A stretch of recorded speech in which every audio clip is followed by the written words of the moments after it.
Bonsoir à tous, bonsoir professeur Raoult. Ça. Merci de nous accueillir ici à l'IHU à Marseille. Vous êtes un professeur mondialement reconnu et estimé. Cela m'amène d'autant plus à être sans détour pour commencer cet entretien. Alors que l'épidémie s'emballe, est-ce que vous vous dites, est-ce que vous reconnaissez que vous vous êtes trompé dans l'évaluation de cette épidémie? Alors je ne parle pas de vos déclarations de janvier-février, tout le monde s'est trompé. Non, je parle de vos déclarations depuis l'été. Est-ce que vous reconnaissez que vous vous êtes trompé? Écoutez, je vois pas ça comme ça, mais je vais voir pourquoi nous voyons les choses de manière différente. Il n'est pas de foi. C'est jamais arrivé, c'est pas arrivé probablement depuis 30 ans que je n'ai parlé d'une chose qu'en disant que je ne prédisais jamais rien. J'ai passé ma vie à dire ça. Et quand les gens me demandent ce qui se passe, je commence toujours par dire « je ne sais pas ». Donc après que vous déduisiez autre chose que ce que je dis, qu'après, c'est un peu la spécialité de la télévision, de découper les morceaux en oubliant de commencer par dire « écoutez, je ne prévois jamais rien ». Vous dites ça à chaque fois au début des entretiens. Mais quand on vous écoute, non, si on revient sur vos déclarations. Je dis ça, point final. C'est-à-dire, et je peux vous dire, j'écrivais ça dans mon premier Que sais-je en 1998. Je prends les gens qui prédisent pour des sorciers. Je disais même, vous savez, on habite ici à 30 km de Nostradamus et je ne suis pas Nostradamus. Professeur, votre déclaration du début août. Le Conseil scientifique, fin juillet, il dit « Il est hautement probable qu'une seconde vague épidémique soit observée à l'automne ou à l'hiver prochain ». Le 4 août, vous répondez pas, mais enfin, vous répondez d'une certaine manière. La forme actuelle est à un niveau de gravité qui est l'un des plus bas de toutes les affections respiratoires. Je ne suis pas inquiet. Et vous ajoutez un peu plus tard, le 14 septembre, c'est il n'y a pas si longtemps, devant le Sénat, la situation actuelle ne m'inquiète pas. Le virus a muté, il paraît lié à des formes moins graves. Ça, c'est pas de la prédiction au sens propre, mais c'est un sentiment. Non, c'est pas du tout un sentiment. Qui a été. Non, c'est pas du tout un sentiment. Qui a été démenti. Non, mais vous confondez les sentiments, la connaissance, pas du tout. On vient de sortir une publication qui est online sur toute la saison juillet-août, dans laquelle la gravité est infiniment plus faible que celle que nous avions vue avant. C'est un variant qui est un variant différent. On sait qu'il est venu d'Afrique. Maintenant, on a les génomes que l'on compare. Vous avez un problème, si vous voulez. Vous avez un problème, c'est que vos références scientifiques ne sont pas des scientifiques. Vous avez un vrai problème. Mais c'est pas des références scientifiques. Laissez-moi terminer. C'est pas des références scientifiques. Laissez-moi terminer. Nous avons publié, ça c'est de la science, dans des journaux scientifiques, que l'épisode de juillet-août était radicalement différent, et d'ailleurs qu'il est dû à un variant différent, et que le variant qui existait en mars, avril, mai a disparu. Donc c'est pas la même chose. Maintenant, nous sommes encore dans une autre situation que je n'avais pas plus prévue, et donc celle-là a fait une courbe en cloche, ce qu'on appelle le variant Marseille 1, elle a fait une courbe en cloche. Elle était de manière incroyablement moins dangereuse que tout ce que nous avions vu. Et y compris, ici, on a une professeure d'hématologie qui surveille parce que ça donne des troubles de la coagulation, en disant, pour cette épidémie-là, je ne sers à rien. Il n'y a aucun trouble épidémique. Vous êtes en train de nous dire que ce n'est pas la même épidémie. C'est pas la même. On parle plus du coronavirus. Non, mais vous parlez du coronavirus. On parle quand même du coronavirus. Non, mais vous parlez du coronavirus, mais ça n'est pas. Il se trouve que. Mais vous voyez bien, c'est qu'on a un niveau de savoir qui n'est pas le même. Oui. Et donc, vous m'opposez des notions, si vous voulez, de collège, si vous voulez, et moi je vous parle en scientifique et vous n'entendez pas ce que je dis. On ne va pas remettre ce dialogue-là parce que je n'ai aucune prétention scientifique. Non, mais je me réfère à vos déclarations. Non, mais mes déclarations étaient parfaitement exactes. Elles sont publiées. Vous savez. Vous jasez beaucoup. Moi, non, je ne jase écoutez-moi. Pas. Je ne fais que reprendre vos déclarations, professeur. Mes déclarations, et avec courtoisie et respect. Tout ce que je vous ai dit, je l'ai écrit, je l'ai publié, et c'est vrai. Point final. Donc, nous, vous savez, j'en suis à 80 publications scientifiques pendant que tout le monde a un avis sans faire une seule publication scientifique. Alors, vous savez, je m'en fiche un peu. Ça ne m'altère pas, mais clairement, en juillet-août, il s'est passé quelque chose de radicalement différent de ce que nous avions, qui était incroyablement moins sévère, d'accord ? Ça n'est plus le cas maintenant, si vous voulez savoir. Nous avons un autre variant. Ce variant me paraît, lui, venir d'Europe du Nord et d'Angleterre. Il est probablement le premier est arrivé par bateau du Maghreb, le variant 1. Le variant juillet-août. Le variant juillet-août. Et on sait maintenant, parce que comme on est seul dans ce pays à faire des génomes de manière régulière, on sait que c'est les mêmes que les génomes qui circulent en Afrique actuellement, parce qu'on a des correspondants en Afrique. Donc il y a un génome africain qui est arrivé en juillet, on sait par où il est arrivé, on sait quand il est arrivé sur un bateau, on connaît la ligne sur laquelle il est arrivé, on sait qu'il y a une épidémie sur ce bateau parmi les marins, on les a testés, on sait quel est leur génome, et donc on sait exactement ce qui s'est passé en juillet-août, et il s'est éteint, comme le premier s'éteint, pour des raisons qu'on ne comprend pas. Et puis il en est apparu d'autres, y compris un qui est celui qui fait 75% des cas que nous avons à Marseille actuellement, qu'on appelle le variant 4. Et ce variant 4 vient d'Europe du Nord, et on pense qu'il est venu au moment de la grande saison touristique de Marseille. Ce sont des variants, mais il s'agit bien du coronavirus. Mais passons là-dessus. Ce variant 4, professeur, sur ce variant 4, donc là on parle du dernier variant. Prenons un exemple concret. Le 25 septembre, vous dites, les médecins, les professeurs marseillais diffusent des messages alarmistes. Vous lancez des messages alarmistes qui ne reflètent pas la réalité, leur dites-vous, et là on parle d'il y a un mois, donc vraiment du dernier variant. Vous portez une responsabilité dans les mesures déraisonnables qui ont été prises à Marseille. Or ces médecins, eux, ils disent le stress, épuisement de nos équipes, les médecins marseillais, la tension sur les lits de réanimation nous a déjà contraints à des reports d'intervention chirurgicale et de nouvelles déprogrammations de patients non Covid sont déjà prévues la semaine prochaine. C'est-à-dire qu'y compris sur ce dernier variant, vous diffusez un message qui semble décalé par rapport à la réalité. Non, qui était juste la réalité, vous n'avez qu'à regarder les chiffres. Moi, je les publie, les chiffres, tous les jours, ceux de l'assistance publique. Donc, il y avait la courbe d'hospitalisation. Nous, on le savait parce qu'on avait des lits vides à ce moment-là. C'est pas possible qu'on ait des lits vides et qu'on soit saturé. On avait des lits vides. Donc, quand les gens, après, chacun a ses raisons et chacun a sa nature pour exprimer son angoisse. Nous, on avait des lits vides. Or, on est le premier endroit à remplir en termes de Covid. Là, je peux vous dire qu'on n'a pas de lits vides. On est plein. Je regardais la courbe qui est publiée tous les jours, et que vous pouvez regarder, parce que l'assistance publique publie tous les jours le taux de remplissage des lits et le taux de remplissage des réas. Donc, les réanimations n'étaient pas pleines à ce moment-là. Mais est-ce que vous n'avez pas péché par optimisme à ce moment-là? Non, mais on ne peut jamais. Les médecins disaient on va vers une situation grave. Et vous disiez non, tout va bien, arrêtez de diffuser des messages alarmistes. Écoutez, ce qui s'est passé. Il y a un mois, 4 semaines. Oui, et ce qui s'est passé en pratique, M. Pujadas, je vous le rappelle, c'est que dans cette situation, le gouvernement a décidé de fermer, une semaine après, il rouvrait. Donc, simplement, vous voulez que j'ai tort. Non, mais pour l'instant, je laisse de côté la politique gouvernementale. Je parle de vos appréciations. Ce qui s'est passé en pratique, c'est qu'au bout d'une semaine, tout le monde s'est rendu compte qu'en réalité, nous n'étions pas à ce moment-là dans cette situation-là, que ce n'était pas la peine de prendre des décisions anticipées pour une semaine après et dire non, finalement, ce n'est pas la peine. Donc moi, ce que je souhaitais, parce que je ne suis pas de votre nature, je suis de notre nature. Moi, je ne veux pas faire peur aux gens, je ne manie pas la peur pour effrayer les gens. Ça, c'est une chose sur laquelle on peut vous accorder raison. Je vous le dis, je pense que ce pays vit une erreur dramatique, qui est la dramatisation perpétuelle pour quelque chose dont, à la fin, qu'est-ce qu'on va suggérer? Que tout le monde reste enfermé toute sa vie parce qu'il y a des virus dehors? On va y venir. Mais vous êtes tous fous. Vous êtes devenus tous cinglés. Mais sur l'appréciation que vous portez, est-ce que vous pouvez reconnaître qu'il y a 4 semaines, vous avez peut-être péché par optimisme? Non, mais attendez, est-ce que vous voulez bien arrêter de me demander si je suis optimiste ou pas? Oui, je suis optimiste. Je n'ai pas de raison d'être pessimiste. La vie a toujours été merveilleuse. Mais quand la courbe s'envole juste après, est-ce que ce n'est pas les médecins marseillais, les autres, qui ont eu raison, tout simplement? Écoutez, vous ne voulez pas regarder? Tous les jours, je publie toutes les courbes. Regardez ce qui se passait à ce moment-là, et regardez y compris d'ailleurs ce que nous avons actuellement. Attendez, il n'y a pas d'explosion exponentielle, il y a une augmentation exponentielle des cas. Mais y compris dans cette situation, il n'y a pas une explosion exponentielle des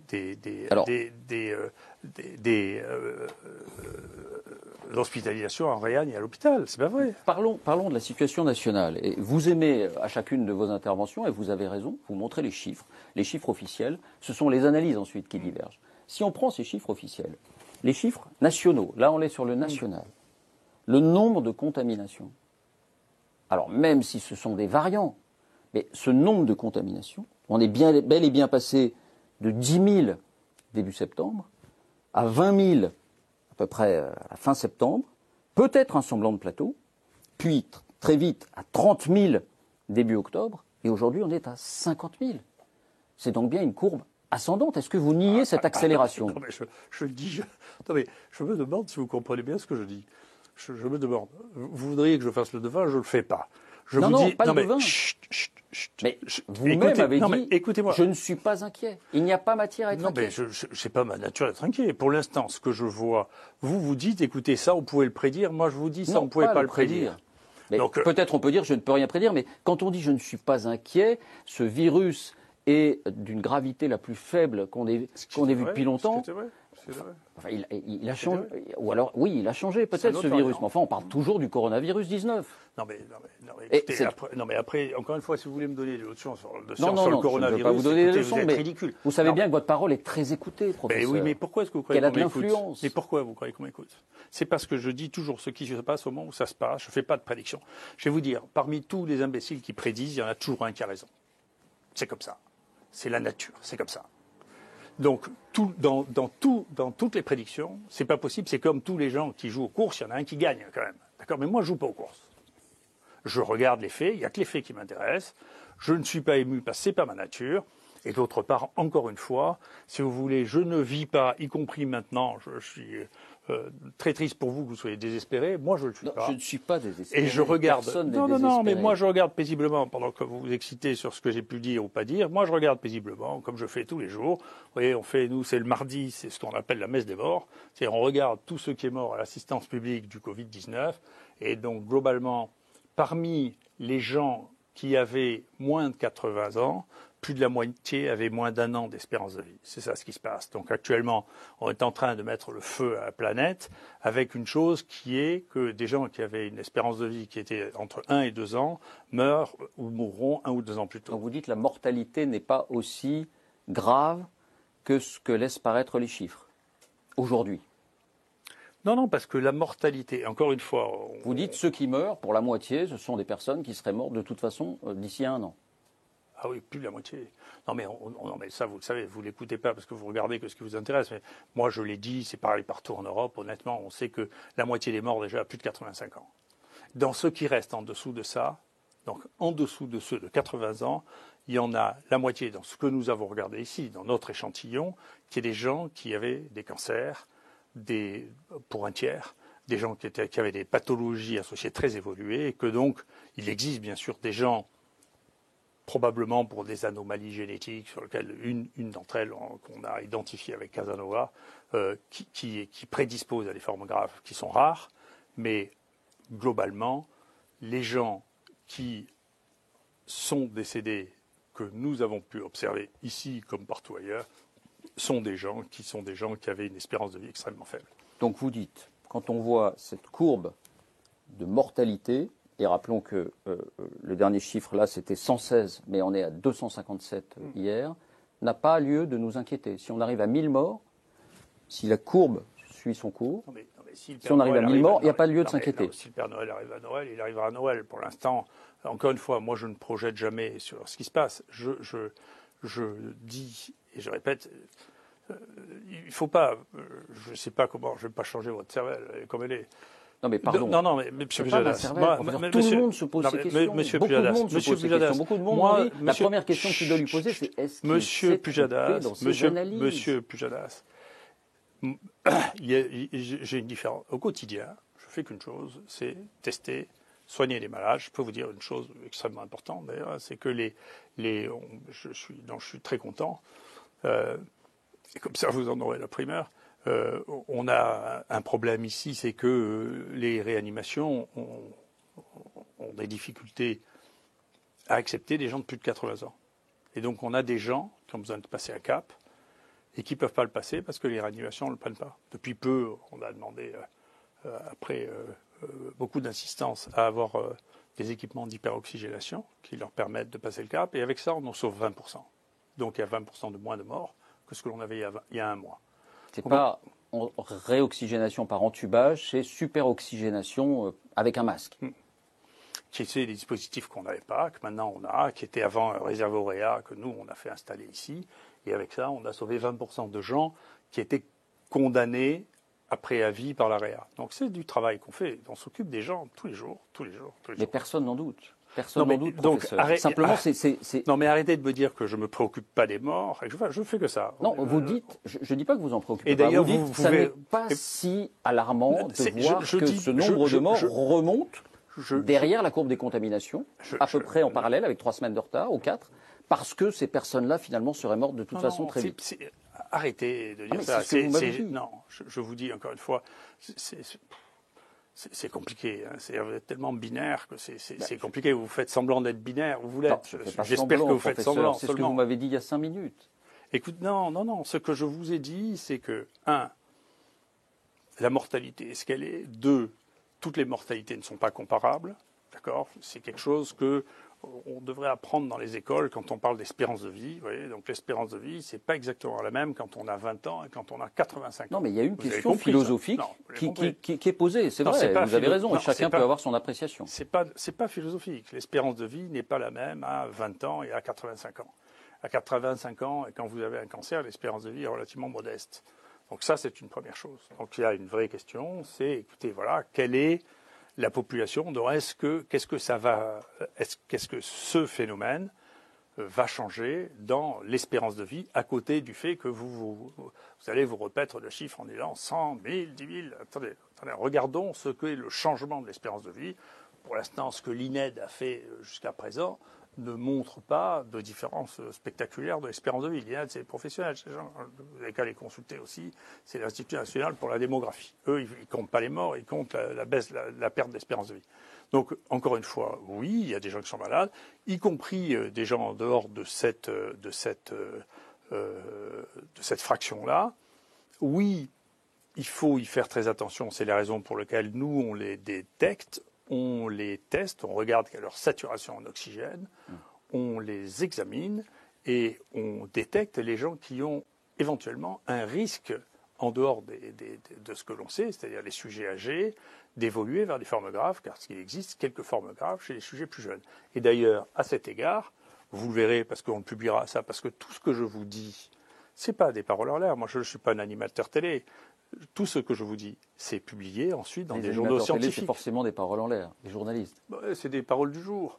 C'est ce que ça veut dire, journaliste, non? Mais professeur, est-ce que vous comprenez la difficulté, c'est est-ce qu'on peut entendre que la situation n'est pas grave ou préoccupante, alors que près de Saint-Étienne, par exemple, les médecins demandent à l'armée de venir les aider en installant un hôpital de jour. Non, alors que vos collègues marseillais disent qu'on est à 60% d'occupation en réanimation par les patients Covid. Non, mais d'abord, vous savez, chacun choisit ses interlocuteurs. Si vous choisissez les gens les plus nerveux, qui sont terrifiés déjà avant que ça commence, si vous voulez, c'est sûr qu'au moment où il y a des efforts à faire sur le bateau... C'est une situation générale en France, et même en Europe. Donc tout le monde est nerveux. Tout le monde est nerveux, ce qui témoigne de quelque chose qui se passe en Europe de l'Ouest. Je suis d'accord, pas partout en Europe, l'Europe de l'Ouest, l'extrême ouest de l'Europe. L'Angleterre est une partie des États-Unis et pas tous les États-Unis, une partie. Il y a une civilisation actuellement qui est nerveuse, extrêmement nerveuse, pour de multiples raisons. L'Europe occidentale est particulièrement nerveuse. Ouais, vous dites, c'est d'une manière générale, pas tout le monde, mais presque tout le monde. C'est juste un révélateur. Pour moi, c'est mon point de vue. Mais la saturation des services de réanimation, par exemple, globalement, c'est un fantasme. Globalement, moi, j'ai essayé d'intéresser les gens à quelque chose qui est, mais là aussi, c'est pas des discussions. Il y a un truc qui se publie tous les ans par l'OCDE, qui est Human Health at Glance. D'accord. Donc moi, vous savez, je passe mon temps à travailler, je passe pas mon temps sur le plateau. Vous avez remarqué, je fais une exception une fois tous les 15 jours. Profitez-en. Si vous regardez ça, il s'est passé quelque chose en France. Terrible, d'accord ? Terrible. La France a décidé, dans les années 70, de plus faire de médecins. Il n'y a plus de médecins dans ce pays. C'est un problème. Dans les pays de l'OCDE, on est loin derrière la médiane des pays de l'OCDE. D'accord ? On n'a pas de médecins. Et on a les médecins les plus vieux d'Europe. Le nombre de médecins de plus de 55 ans dans ce pays est terrible. On n'a pas de médecins, on n'a pas de spécialistes, d'accord ? Et on a une réglementation sur l'activité médicale qui est européenne, qui n'est pas du tout adaptée à ce que l'on fait, qui est d'une restriction d'activité qui est considérable, en particulier pour les anesthésistes réanimateurs. Donc nous n'avons pas ni suffisamment de médecins, ni suffisamment d'infirmières, et ça, il suffit de travailler à peu près 10 minutes pour le savoir. D'accord ? Donc, il y a un vrai problème. Le deuxième problème, vous parlez des lits de réanimation. Il y a quelque chose que personne ne voit, ça c'est pas des prédictions, c'est de la pratique. Personne n'a réalisé que la réanimation, il y a 20 ans, ne prenait pas les gens de plus de 70 ans. Maintenant, on prend des gens jusqu'à 80 ans, qui est une population qui augmente. Ils restent plus longtemps en réanimation. On a plus besoin de réanimation. Et donc, cette évolution de l'activité est une évolution de l'activité qui, celle-là, était simplement suspectable sur l'augmentation de l'espérance de vie et l'augmentation de la qualité de la prise en charge de la réanimation. Donc, bien sûr, il y a des problèmes structurels dans ce pays et les crises révèlent les problèmes structurels. Beaucoup pourraient partager ce jugement sur ces problèmes structurels. Oui. En tout cas, sur peut-être le manque de lits, le manque de médecins, en particulier aux réanimations, le manque d'infirmières. Mais au-delà, et pour revenir sur la situation d'aujourd'hui, quand vous dites je ne fais pas de prévision, pardon, je voudrais vous ramener un peu plus en arrière. Vous disiez à la fin du mois d'avril et au début du mois de mai, vous disiez il n'y aura pas de rebond. La deuxième vague, c'est de la science-fiction. Cette histoire de rebond, c'est une fantaisie, le virus va disparaître cet été. Vous le disiez, alors vous dites je ne fais pas de prévision, mais quand vous dites ça, comment voulez-vous qu'on n'entende pas une prévision? Ça ressemble à tout, globalement, et en particulier une prévision. Non, mais globalement, c'est que là, vous vous mêlez d'un débat pour lequel vous ne pouvez pas vous mêler, c'est que vous considérez que c'est la même chose, et moi je considère que ce n'est pas la même chose. Parce que le virus a changé. Oui, mais en même temps, vous dites c'est toujours le coronavirus 19. Oui, mais si vous c'est voulez, toujours les hôpitaux mis sous pression. Non, mais ça, c'est toujours la mortalité qui remonte. C'est toujours les contaminations qui sont en train de s'envoler. Vous avez raison. Expliquez-moi ce que c'est une bonne fois. Comme ça, je comprends les choses. Je n'explique pas, mais comprenez que pour les hôpitaux, c'est la même épreuve. Pour les familles qui perdent un proche, c'est la même épreuve. Oui, mais c'est la même épreuve, sauf que, si vous voulez, les coronavirus ont une spécificité qu'on voit dans un groupe. Notre groupe de virus s'appelle rhinovirus. Et ils ont une spécificité qui n'avait pas été observé au cours d'une épidémie qui est particulière, c'est les capacités de recombinaison. C'est-à-dire que les coronavirus se recombinent avec les autres coronavirus. Et nous, on suspecte qu'en plus, ils se recombinent avec les rhinovirus, qui sont des virus extrêmement communs et qui vivent dans le même endroit. C'est-à-dire c'est des virus qui se mêlent l'un à l'autre et qui donnent des variants. Ces variants, je vous le dis, c'est des choses, personne n'avait décrit de choses comme ça à ma connaissance. Nous avons des gens qui ont fait une infection, et d'ailleurs, vous le voyez bien, si les gens pensaient que c'était possible, les gens ne feraient pas du vaccin. Nous avons des gens qui ont fait une infection en mai, qui ont fait une infection en août, avec un autre variant qui n'a rien à voir, et qui, entre les deux, avait une immunité des anticorps. Donc c'est quelque chose que l'on ne connaissait pas. Les gens ne faisaient pas, si vous voulez, le principe même du vaccin, je sais que c'est compliqué pour vous, mais le principe même du vaccin, c'est que quand vous êtes immunisé, vous ne refaites pas la même maladie. Donc là, nous sommes dans quelque chose, on pense qu'il y en a un qui est extrêmement propre, clair, pour lequel on a le génome à la fin. On a vérifié avec nos amis généticiens qu'on ne s'était pas trompé de tube et que c'était bien la même personne. Et on a regardé, il a fait une maladie avec le variant qui venait de Chine, il a fait des anticorps, il a guéri, il a fait des anticorps, il a refait une infection 3 mois plus tard, et c'est un autre virus, un autre variant. Un autre variant, mais le même virus. Un autre variant, sauf la différence, vous savez comment on définit un virus, vous n'en savez rien, moi non plus. Donc c'est un autre variant auquel il était sensible alors qu'il avait des anticorps contre le premier variant. Et donc ça, moi, je ne pouvais pas le dire, ni personne. Ça n'était pas décrit à ma connaissance, ça n'existait pas. Vous ne faites pas 2 fois une grippe A, ni 2 fois une grippe B, ni 2 fois un VRS dans l'année, ça n'existe pas. Je vous pose la question autrement. Est-ce que vous convenez qu'il y a des règles de prudence qu'on appelle les gestes barrières, le port du masque dans certaines circonstances, à observer? Vous avez fini avec ça? Non, je n'avais pas fini, mais j'attaque le sommet par la face ouest. Oui. Est-ce que vous convenez qu'il y a ces règles à observer? Et est-ce que vous convenez, vous en convenez, j'imagine, vous-même, on vous voit porter le masque régulièrement. Je vois qu'ici, évidemment, vous vous lavez les mains 80 fois par jour. Et est-ce que vous convenez du coup que vos messages ont pu, non pas inciter, mais pousser les gens à relâcher un peu leur vigilance? Parce que vous êtes écouté, vous n'êtes pas seulement un médecin, et vous le savez. Écoutez, je vais vous dire, j'ai probablement été un des premiers, j'ai refait ça d'ailleurs en Afrique, j'ai reviewé le premier papier qui montrait que c'était le lavage de mains qui était le plus efficace contre la transmission des maladies respiratoires. Donc c'est un papier du Lancet qui avait fait une étude absolument magnifique au Pakistan. Mais c'est pas ma question, professeur. Laissez-moi terminer. Je vous emmerde pas quand vous posez des questions, laissez-moi répondre. Et donc, bien sûr, nous avons, et d'ailleurs dès le début de la première crise d'infection respiratoire sur le variant H1N1, dit et répété, passé notre temps à dire, écoutez, il faut se mettre de l'alcool sur le main. Je peux même vous dire que j'ai téléphoné au ministre, à celui-ci, à un moment où les pharmacies n'avaient plus d'alcool, pour lui dire, écoute, on n'a plus d'alcool dans les pharmacies parce que les pharmaciens n'ont pas le droit de fabriquer de l'alcool à 70 degrés. Dans les 2 jours qui ont suivi, il a libéré cette activité après mon intervention. Donc, vous ne savez pas le 10e de ce que j'ai fait dans cette maladie. Je suis intervenu et je n'arrête pas de le faire. Je n'en doute pas, maintenant, mais vos messages, est-ce qu'ils n'ont pas pu conduire à un relâchement? On dit bien que c'est le relâchement en juillet-août qui a conduit à cette reprise épidémique. Vous avez tort, mais vous avez profondément tort. En disant ce n'est pas inquiétant.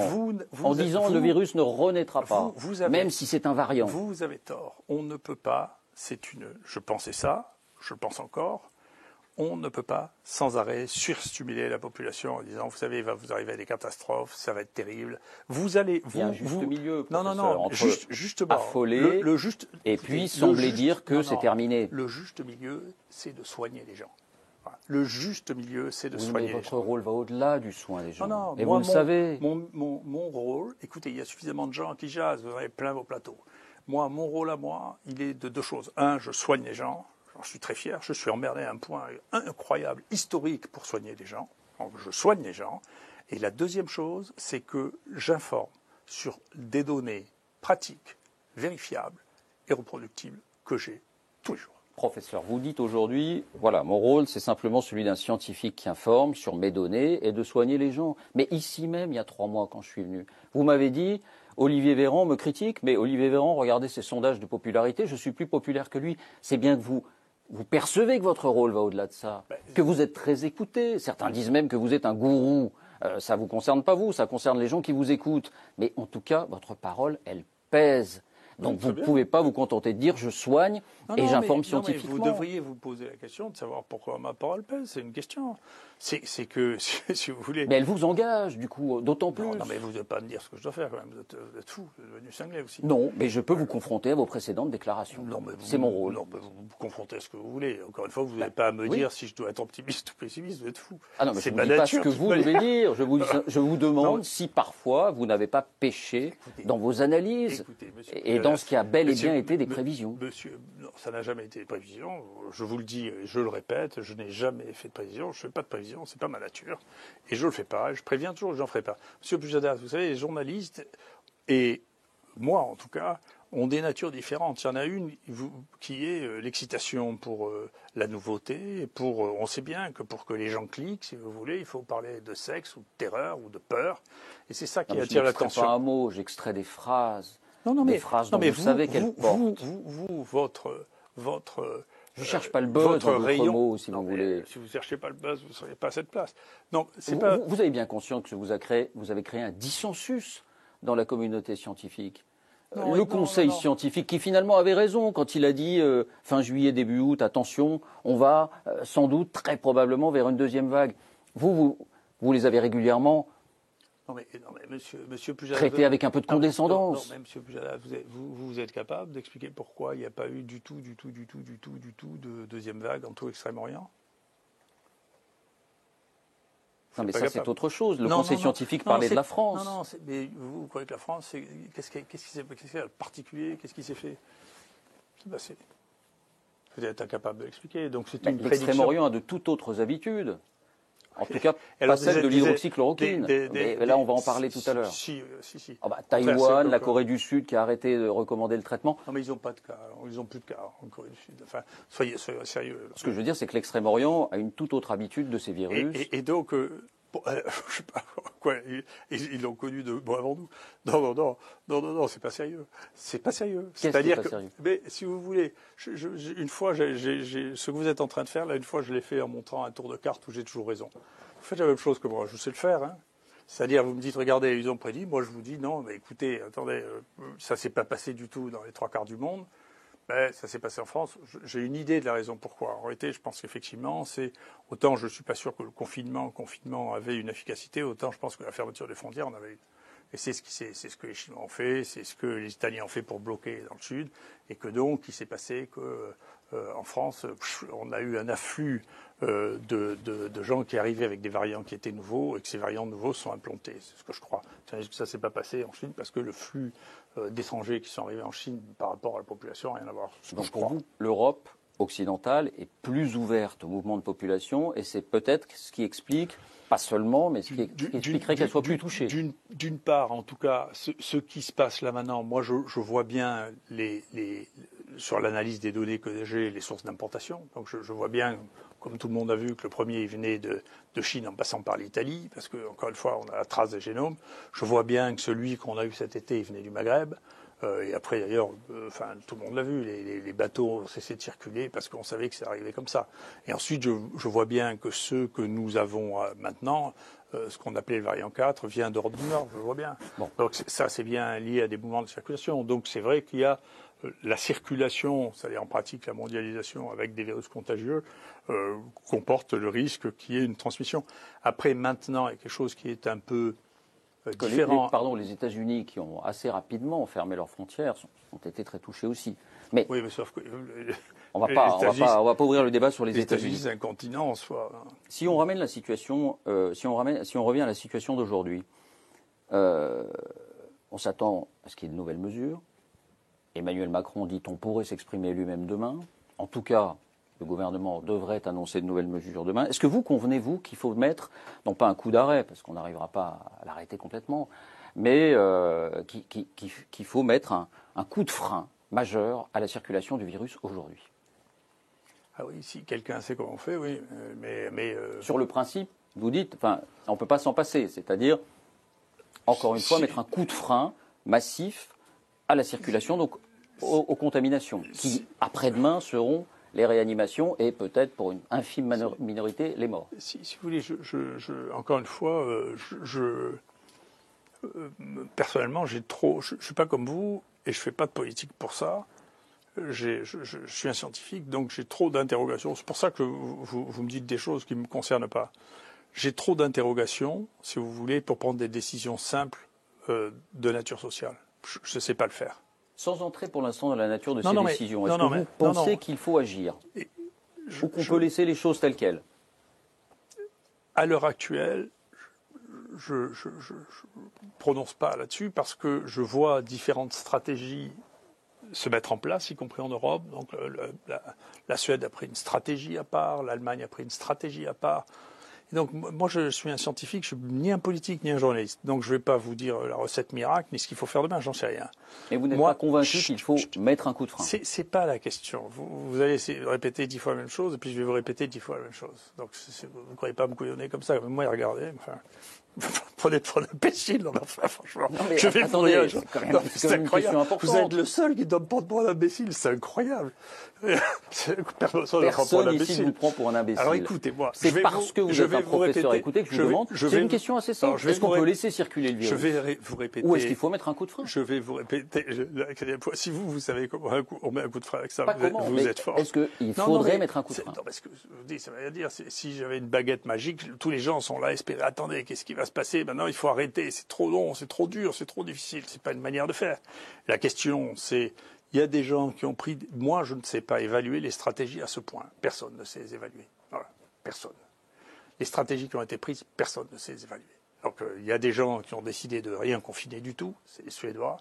Il y a des gens qui ont développé extrêmement précocement, de manière extrêmement efficace, la prise en charge délocalisée et avec des tests faits extrêmement diffusés, comme l'Allemagne, et ça a très bien marché. Il y a des gens aujourd'hui, mais ça a bien marché en tout cas. Ça a bien marché jusqu'à maintenant. Après l'avenir, j'en sais rien. Peut-être que ce sera un désastre terrible. J'en sais rien. Ça a bien marché au printemps.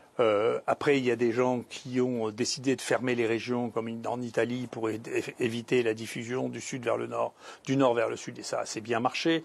Donc, si vous voulez, il y a des situations qui sont extrêmement contrastées, pour lesquelles actuellement, la seule corrélation qui ait été tentée, c'est une étude qui est faite par celui qui regroupe un peu toutes les données qui viennent de France et qui regarde ce que fait le CDC, qui dans cette occasion n'est pas mauvais, C'est Jarlier à Paris qui regarde et qui dit, pour l'instant, la seule corrélation qu'on ait entre toutes les mesures sociales que l'on ait et la mortalité, c'est la précocité de la mise en place des tests.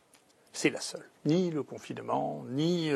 pour l'instant, il n'y a rien dont on puisse dire, quand on compare la mortalité pays par pays, que c'est corrélé avec une baisse de la mortalité par million d'habitants. Précocité des tests, c'est-à-dire le modèle allemand. Et le nôtre. Décentralisé qui plus est, qui a permis aussi cette précocité, mais c'est vrai que dès la fin janvier, il s'était mis en branle sur cette question des tests. Et le nôtre, c'est ce qu'on a fait nous aussi. Si je vous dis... Non mais dites-le, ça vous arracherait la bouche. Sur la précocité des tests. Oui, sauf qu'on l'a fait de façon un peu désordonnée, tout le monde en convient. Ici. Non, nous, ah non, vous, Marseillais. Vous, les Non, Marseillais. je ne veux pas généraliser. Moi, je ne fais pas de généralité. Donc, bon, moi, je parlais au niveau national. Mais, non, vous êtes parisien, vous croyez que tout se passe à Paris. Et moi, je suis d'ici. Je suis français. Je vois que pardon. tout ne se passe pas tout pas à Paris. uniquement marseillais, mais je reconnais que vous êtes évidemment, on vous attend aussi sur Marseille. Ce que je comprends de ce que vous dites, c'est que vous n'avez aucune certitude sur l'efficacité du confinement. Du confinement tel qu'il a été pratiqué au printemps, vous n'avez pas la certitude qu'il a mis un coup de frein majeur à la dissémination du virus. Non. Vous n'en avez pas de conviction là-dessus? Non, je ne sais pas. Je n'ai pas de conviction contre non plus. Hein, mais parce que quand on voit cette courbe, le confinement il est appliqué là, il y a une semaine ou 15 jours de retard, et puis on observe une chute énorme. Alors peut-être c'est une coïncidence. Non, vous savez ça, je m'excuse, vous savez, c'est la courbe épidémique que l'on a. Et c'est pour ça que la deuxième partie était vraiment une surprise. C'est la courbe épidémique que l'on a dans toutes les infections respiratoires annuelles. Une chute aussi rapide. Oui, oui. Une chute aussi rapide. Non, je suis content que vous découvriez les infections respiratoires, mais c'est toujours comme ça. Bon. Que ce soit la grippe, que ce soit le VRS. On a publié ça, il faut regarder l'article. On a publié ça sur 20 virus différents. On dit un mot quand même de l'hydroxychloroquine. Combien de pays la recommandent dans le monde aujourd'hui? 11 pays seulement. 11 pays, alors Venezuela, Panama, Costa Rica, l'Ouzbékistan, l'Ukraine, l'Algérie, le Maroc, l'Égypte, l'Inde. Le Sénégal, le Congo, alors, le Mali. Elle peut être utilisée, mais je ne crois pas qu'il y ait de recommandation officielle. En tout cas, beaucoup de pays ont renoncé à recommander l'hydroxychloroquine. Non, mais la Corée du Sud, la Suède, l'Italie, l'Allemagne, les États-Unis au niveau fédéral. Non, mais les États-Unis, c'est comme tout, vous refaites le coup de carte, j'ai toujours raison. Non, aux États-Unis, il y a la moitié des États dans lesquels ils en donnent. La moitié au niveau fédéral, l'Agence du médicament a dit nous ne recommandons plus l'hydroxychloroquine. Alors qu'elle l'a recommandé.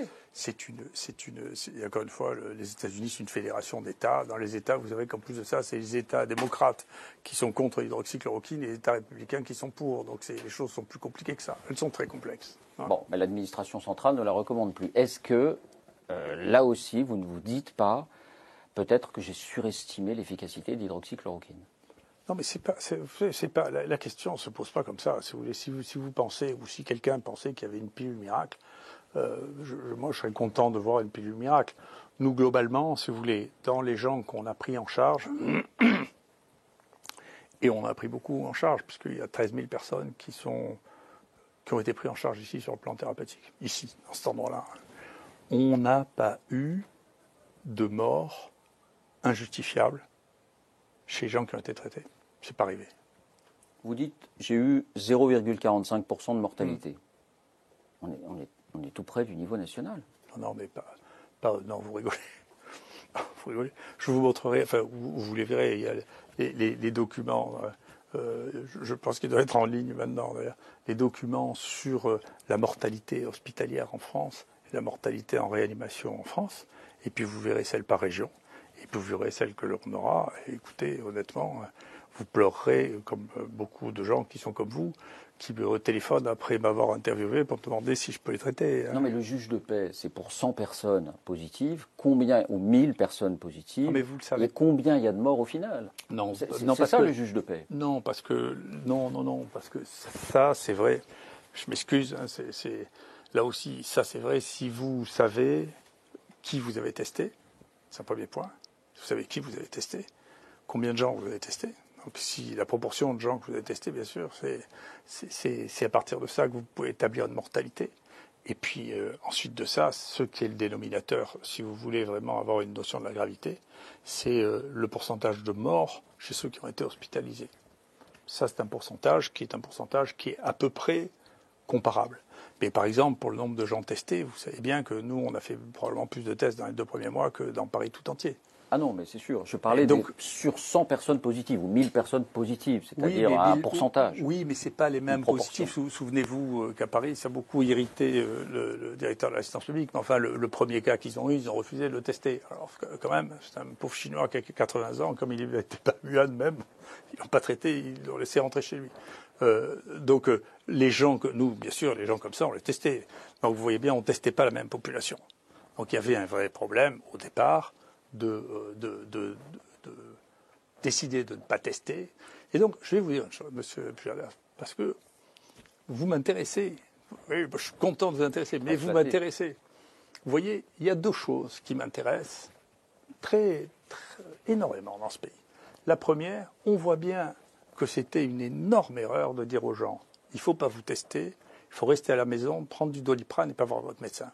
C'est monstrueux. Tout le monde le reconnaît aujourd'hui, je crois. C'est monstrueux. Mais moi, je ne vous entends pas beaucoup en parler.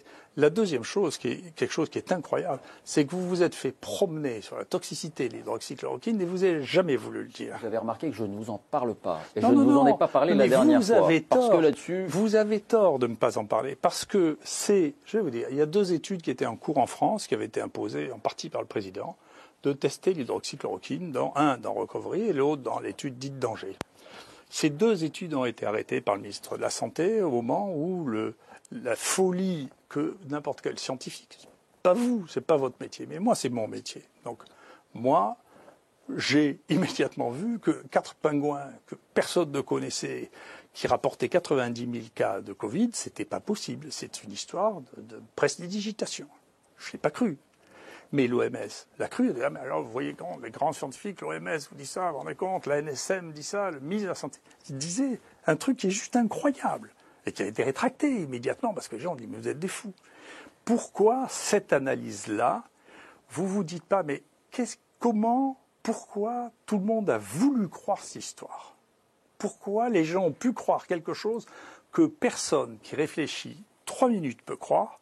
Que le médicament le plus prescrit du monde s'est mis à tuer 10% des gens quand ils recevaient ce médicament pendant 10 jours. Comment vous avez cru ça? Professeur, il y a beaucoup de choses qu'on n'a pas crues, et surtout a posteriori, il y a beaucoup de choses dont on a réalisé qu'elles étaient fausses, ou qu'elles étaient mal faites, ou mal pensées, à commencer par beaucoup d'éléments de la stratégie du gouvernement sur les masques ou de discours, sur les tests, et sur la toxicité de l'hydroxychloroquine. Honnêtement, on n'en a jamais fait des caisses parce qu'on s'est dit que c'était pas ça le problème. Le problème, c'était est-ce que c'est efficace ou pas? Si, parce que la crise de nerfs de la civilisation occidentale, elle tient sur l'hydroxychloroquine, mais elle tient aussi pour d'autres raisons sur le remdesivir. Donc depuis le début, on veut nous faire bouffer du remdesivir. On sait depuis le début que ça ne marche pas. Est-ce que vous m'avez jamais entendu dire que ça marchait? Laissez-moi terminer. Mais justement, pourquoi vous expliquez pas que ce truc qui ne marche pas, qui fout, ça c'est toxique, hein? On le sait depuis le truc d'Ebola, ça fout des insuffisances rénales. Est-ce que la France recommande le remdesivir? Oui, je peux vous dire. Moi, j'ai reçu un truc. Pas de recommandation de l'Agence du médicament pour le remdesivir. Moi, je peux vous dire. Attendez, mais parlons chacun des choses qu'on connaît. Moi, je reçois de la publicité de Gilead. Là, j'ai reçu ça la semaine dernière en disant, écoutez, l'Europe en a acheté pour 1 milliard, donc vous pouvez en commander, c'est gratuit. Et j'ai reçu un mot de la Direction générale de la santé qui nous disait, écoutez, si vous voulez du remdesivir, c'est gratuit, vous n'avez qu'à le commander. La France, c'est pas la France, le directeur général de la santé. Bon, enfin, il n'y a pas de recommandation officielle de le remdesivir aide à soigner. Vous êtes d'une bonne foi. Et vous savez que le remdesivir, lui, il a une RTU que n'a pas eu l'hydroxychloroquine, quand même. Vous savez ça.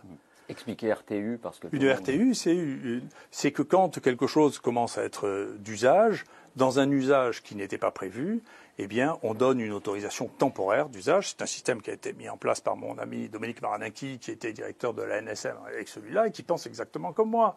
Donc, il ne faut pas me dire que le directeur de la NSM actuel, il pense scientifique, parce que l'autre, c'était un vrai scientifique, et qui pensait exactement l'inverse. Donc, c'est des humains qui pensent des choses pour des raisons que je ne comprends pas, et qui prennent des décisions pour des raisons que je ne comprends pas, mais qui ne sont pas scientifiques. En tout cas, le remdesivir n'est pas prescrit aujourd'hui par les médecins ou les professeurs français. Je ne crois pas que les médecins, après ça, vont le prescrire. Mais encore une fois, vous échappez aux questions. Ah non, j'échappe pas. Si, là, c'est vous qui mettez sur ce sujet sur la table. Moi, je ne l'ai pas mis sur la table. Je considère que ça n'est pas un sujet. Pour moi, les sujets, c'est la prise en charge des malades. Ensuite, vous me posez la question, c'est vous me posez la question sur l'hydroxychloroquine. Je vous le dis, voilà, nous on observe. Je dis qu'il est en recul partout dans le monde. Et que quand vous avez dit devant le Sénat, il y a 4 milliards 800 millions de personnes qui vivent dans des pays qui recommandent l'hydroxychloroquine, ça n'est pas la réalité. Ça fait 1 milliard 700 millions de personnes. La réalité, c'est l'Inde, la Chine. La Chine n'en a plus. La Chine ne le recommande plus. La Chine ne le recommande plus. Faites gonfler. C'est un fait. La Chine, c'est les premiers à l'avoir recommandé, ils n'ont plus de Covid. Comme la Corée du Sud l'avait recommandé, comme les États-Unis au niveau fédéral l'avaient recommandé, et ils ne le recommandent plus. Ils ont laissé tomber. Non, ils n'ont pas laissé tomber, ils n'ont pas de Covid. Vous êtes d'une mauvaise foi terrible, il n'y a pas de Covid en Chine. Pour ceux qui l'auraient, il n'y a pas de recommandation. Non, mais écoutez-vous, mais la Chine recommande aujourd'hui l'hydroxychloroquine pour vous. Elle ne recommande pas l'hydroxychloroquine, il n'y a pas de Covid. Vous savez ce qu'ils font, les Chinois? Ils font une chose qu'on n'a pas fait, nous, avec laquelle je suis d'accord. Les Chinois, quand on leur a demandé pourquoi ils ne faisaient pas d'études contre placebo, vous savez ce qu'ils ont dit? Ils ont dit, nous, vous savez, dans notre culture, de ne pas soigner les gens, ça ne se fait pas. Et je suis d'accord avec ça. Vous avez remarqué que je ne vous ai pas réinterrogé sur non, mais c'est moi qui la randomisation des études. Ils ont publié ça dans le Lancet. Quand on leur a demandé, ils ont dit, on ne fait pas d'études contre placebo parce que c'est contraire à notre culture et à notre morale de ne pas traiter les gens. Et je suis d'accord avec ça. D'accord. Et la Chine disait, la Chine disait et continue à dire et continuera à dire, écoutez, traitez les malades comme vous voulez, mais ne mettez pas plus de 3 antiviraux à la fois, ce qui fait que dans les séries chinoises, vous trouvez des gens qui ont de l'hydroxychloroquine, qui a du lopinavir, qui a des herbes chinoises, qui a de l'interféron alpha, et donc la Chine n'a jamais interdit l'usage de l'hydroxychloroquine. Et encore interdit, une fois, non, je parlais de recommandations parce que c'est vous qui en parliez. Mais pardon, d'ailleurs, au passage, professeur, la Chine a confiné. Et avec quelle force? Et c'est peut-être aussi comme ça qu'elle a mis un terme à la circulation du virus. Bon. Moi, je ne vous ai pas dit non. Vous savez, il y a une différence entre vous. Vous croyez qu'on peut tout savoir et moi non. La plupart du temps, je réponds je ne sais pas et je ne peux pas prédire. Et vous devriez me faire dire l'inverse. Non, c'est la géographie. On regarde les expériences des uns et des autres. On arrive au terme de cet entretien et je voudrais vous citer un autre propos que vous avez tenu le 20 août. Il ne faut pas avoir honte de changer d'avis si on s'est trompé. Tout à fait. On a l'impression que vous, c'est... J'ai eu tout bon sur toute la ligne. Je ne sais pas de quoi vous parlez. Je ne sais pas de quoi vous parlez.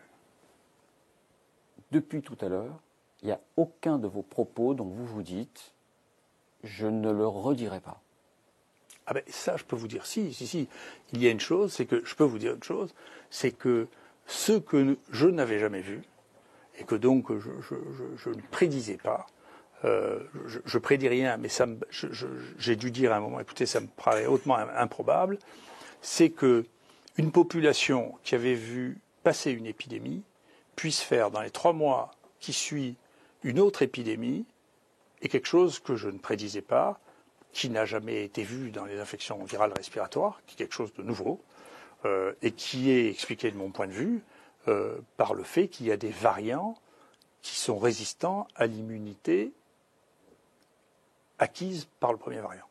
Donc ça, c'est quelque chose que je n'ai jamais vu. Je ne savais pas que ça pouvait exister. C'est un modèle qu'on ne connaît pas. Moi, je ne connais pas. Encore une fois, je vous le dis, on vient de publier sur quelques années 12 000 tests positifs avec tous les virus respiratoires. On voit, toutes les courbes sont en cloche, comme ça. Et puis voilà, sont en cloche.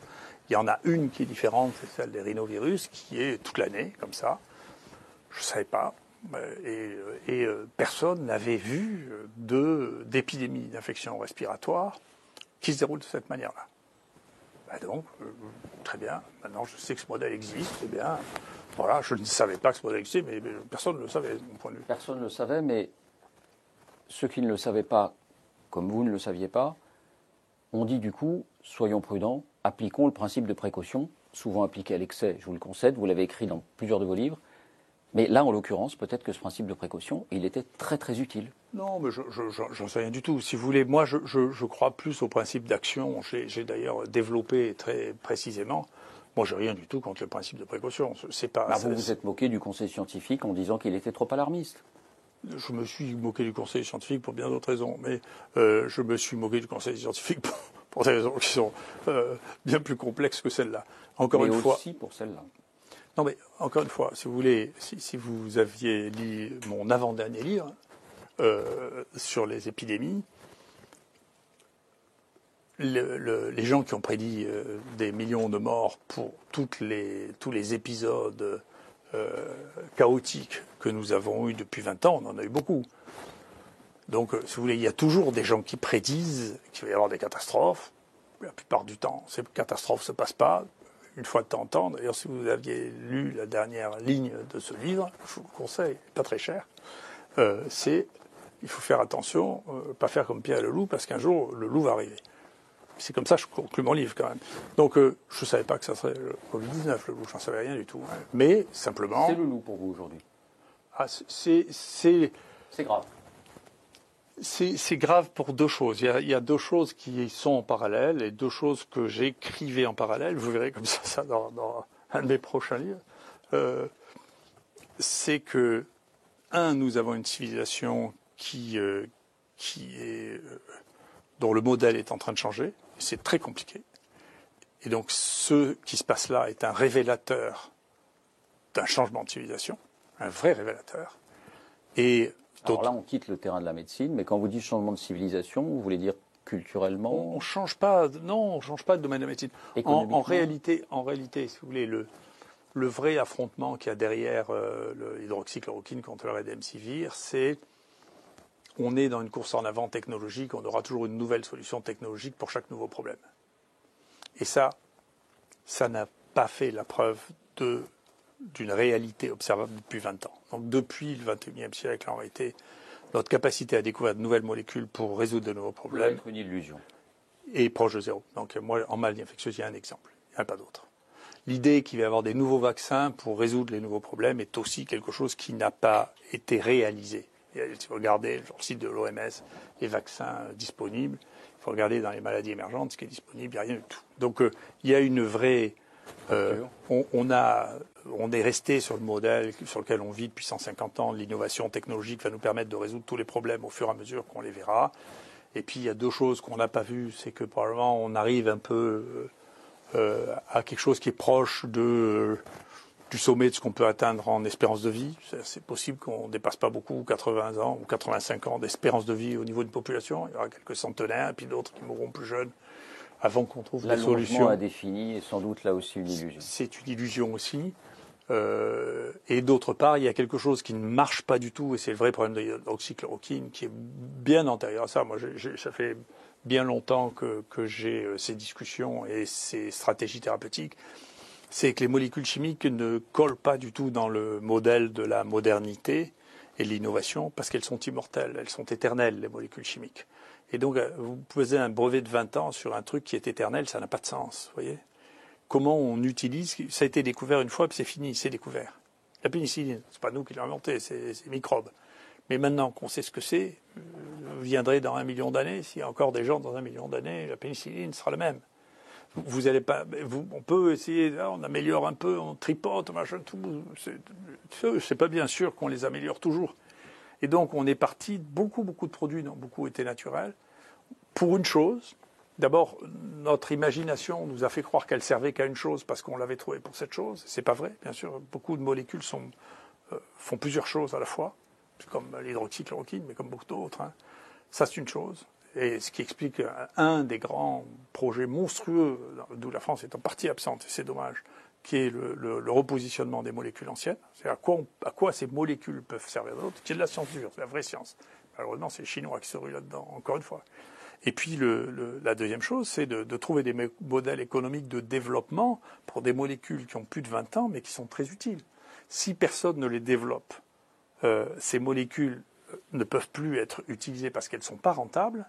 Et si elles ne sont pas rentables, on se prive d'un arsenal, d'un patrimoine, de quelque chose qu'on a constitué dans le siècle précédent, que l'on ne sait pas utiliser parce que notre modèle ne s'est pas adapté à la brevetabilité des molécules, à leur utilisation comme une partie du patrimoine de l'humanité. Donc ça, c'est un problème, et c'est un changement radical de pensée, en particulier médicale, sur la réponse technologique à offrir à des situations telles que celle-là. Merci professeur Raoult de nous avoir accordé cet entretien. Merci beaucoup.